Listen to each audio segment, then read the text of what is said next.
सातच्या भारतीय जनता पार्टीच्या विजयाची ही नांदी आहे। आज खऱ्या अर्थाने भारतीय जनता पार्टीच्या प्रचाराला या प्रभागामध्ये सुरुवात झालेली आहे। मी विशेषतः प्रभाग 7च्या सर्व नागरिकांना व मतदार बंधूंना विनंती करतो की 2012ला आपण सगळ्यांनी मला नगरसेवक म्हणून काम करण्याची संधी दिली।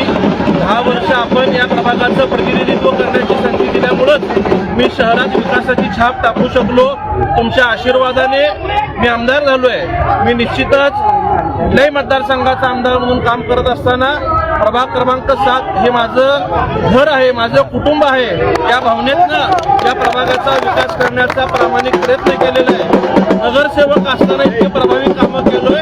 आता तर शहराला 3 आमदार आहेत, पालकमंत्री आहेत, मुख्यमंत्री आहेत। मी सर्व मतदारांना विनंती करतो, विशेषतः माझी ज्या जागेवरती मी प्रतिनिधित्व करत होतो ती जागा मुख्यमंत्री फडणवीस साहेबांकडनं पद्माकर नानासाहेब काळे यांच्यासाठी आपण घेतली, त्यांना उमेदवारी दिली।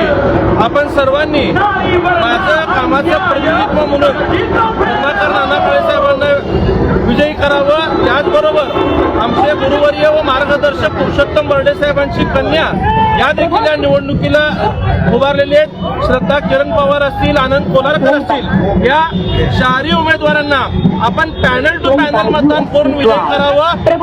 पूर्ण प्रभागाची विकास कामं करण्याची जबाबदारी मी जरी आमदार असलो तर ज्या पद्धतीने नगरसेवक म्हणून काम केलं, मी स्वतः या प्रभागात लक्ष घालून सगळे कामं करून घेईल हा विश्वास प्रभाग 7च्या जनतेला देतो।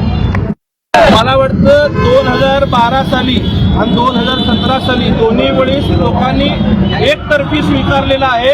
आज बर्डे साहेब, आम्ही नाना काळे साहेब सगळेजण एकत्र आलेलो आहोत। त्याचबरोबर विजय देशमुख मालकांची ताकद सुद्धा आपल्या सगळ्यांना सोबत आहे, त्यांचा आशीर्वाद या पॅनलला आहे। तर सगळे भारतीय जनता पार्टी, सगळे ज्येष्ठ सहकारी आज इथं चव्हाण काका आहेत, जयवंत भैया सदगर आहेत, सुभाष वनगर आहेत, ही सगळे सहकारी या ठिकाणी एकत्रित काम करत असताना मी विश्वास देतो की हा पॅनल मोठ्या मताधिक्याने निवडून यायला हा विश्वास आमच्या सगळ्यांना